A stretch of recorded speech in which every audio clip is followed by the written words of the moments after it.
the Daily Maverick is shut down for today, and this is in an attempt to highlight the global state of emergency in journalism, which it says is experiencing a market failure and is at risk of collapse. Well, if you recall, the Daily Maverick reported some of the most defining stories, such as the Marikana Massacre, GuptaLeaks, VBS, the PPE scandal, and that's just to name but a tiny few. This is a publication that was started with just 5 people and now employs 100.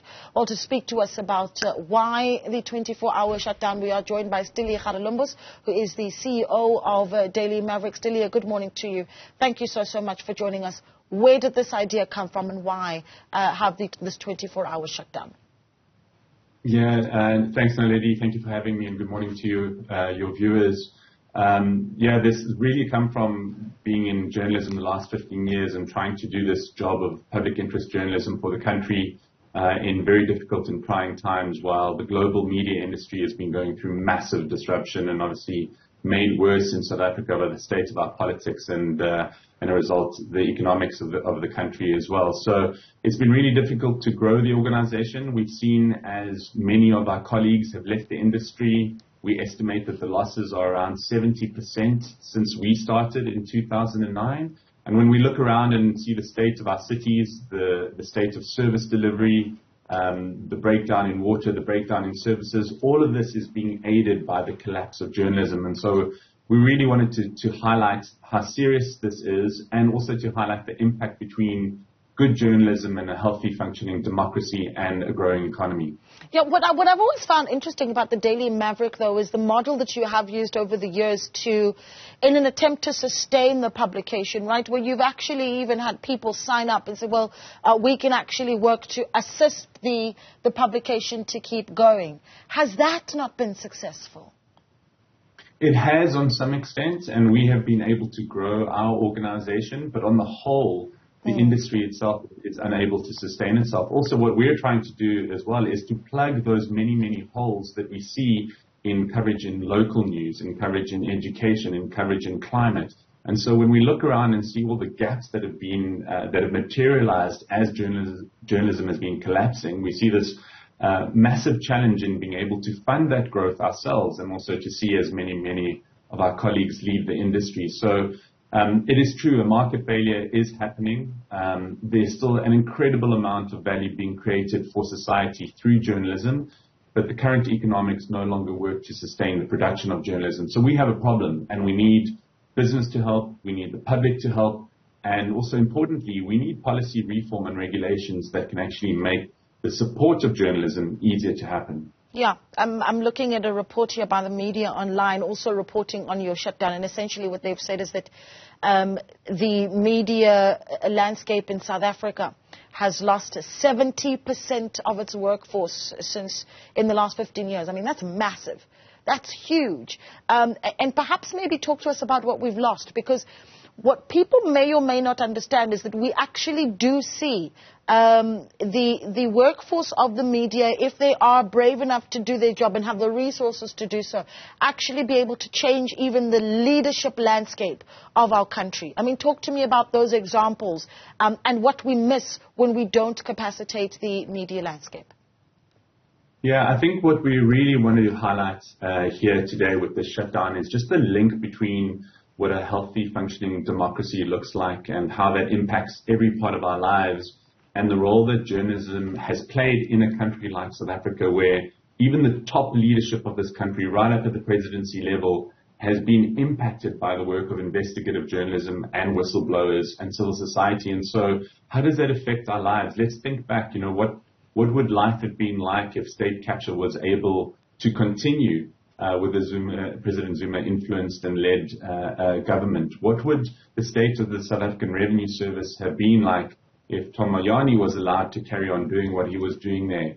What would our taxes have looked like? What would our economy have looked like? What would the value of our businesses be today, and in unemployment? What would all of that look like if those things were allowed to continue to happen, if there was more corruption, more PPE corruption during COVID, if all of these people who appointed nefariously and through corrupt deals and being put in positions of power, if they were allowed to do what they were sent to do, what would our country look like? And I think that's what we really want people to take time out to think about today.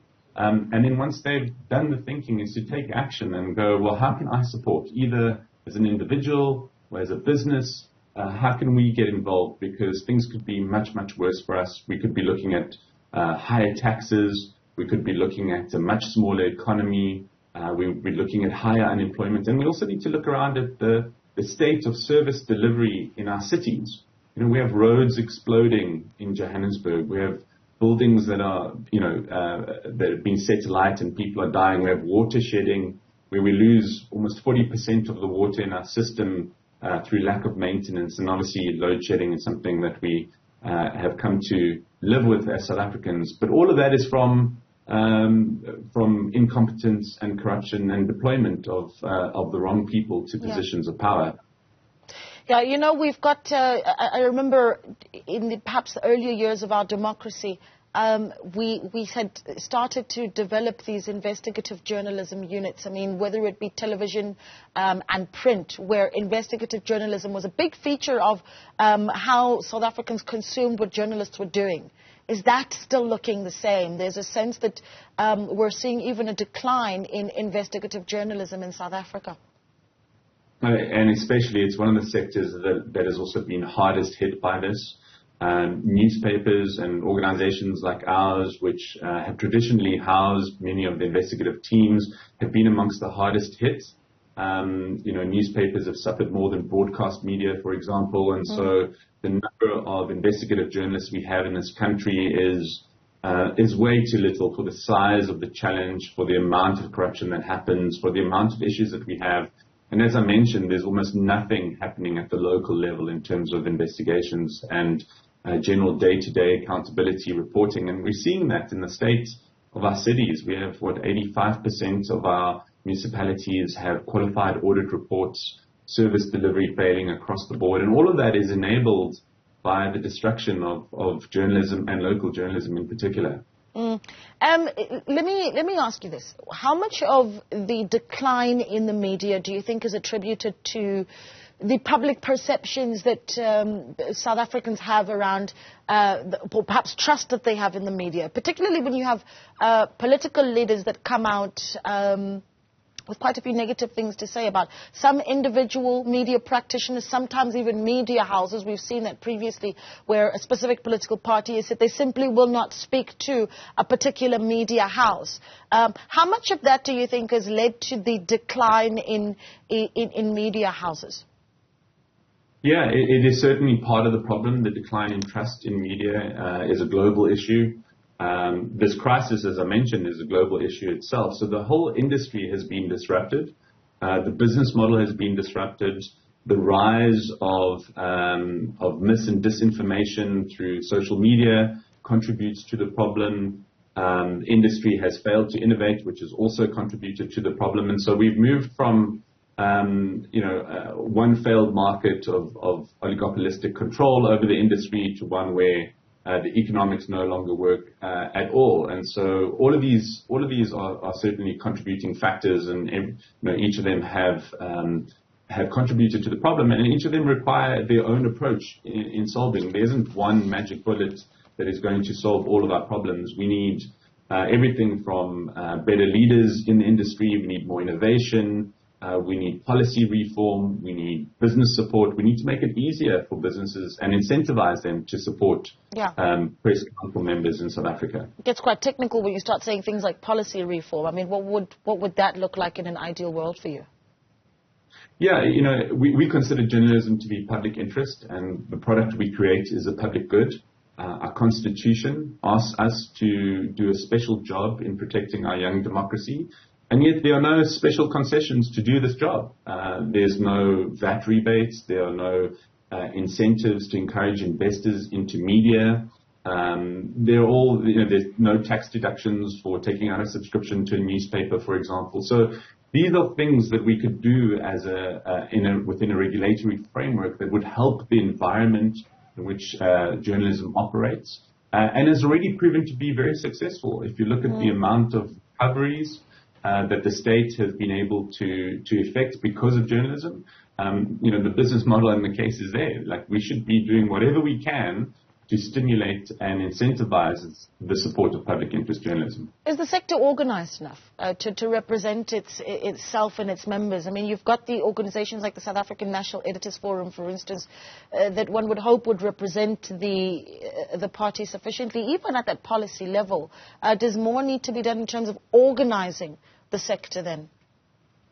As I said, we're an industry that has lost a lot of talent and a lot of resources in the last 15 years, and the South African National Editors Forum does a wonderful job of being the front face of the industry on those issues, especially around editorial issues. And so we do struggle with the lack of resources across the board, and everyone has to do it on a lot of people are involved on a volunteer basis, and so you can imagine, with everything going on, trying to sustain ourselves, trying to keep the jobs of our colleagues going, that these are just extra added pressures which make it very difficult to actually to do. And so they do a good job, but within a very resource constrained environment. We could always do more. All right. Are you back up tomorrow? We're back tomorrow. The crisis, we want to make clear, is the Daily Maverick is not in crisis itself, even though things are extremely tough.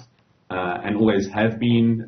We run very lean, and there's always a risk. We are always trying to grow as well, which puts us under incredible financial pressure. But we're back tomorrow, and we hope this is the start of a conversation that will get people thinking about what journalism has really done for this country, and then it continues. Yeah, I think it's an important point that you've made in this shutdown, and that is, the need for us to continue to support media freedom and to resource media houses so that we've got a more educated and informed electorate as well, particularly in a year like ours. But we're going to have to leave it there. Thank you so much for speaking to us, Styli. Styli, of course, is the CEO of the Daily Maverick.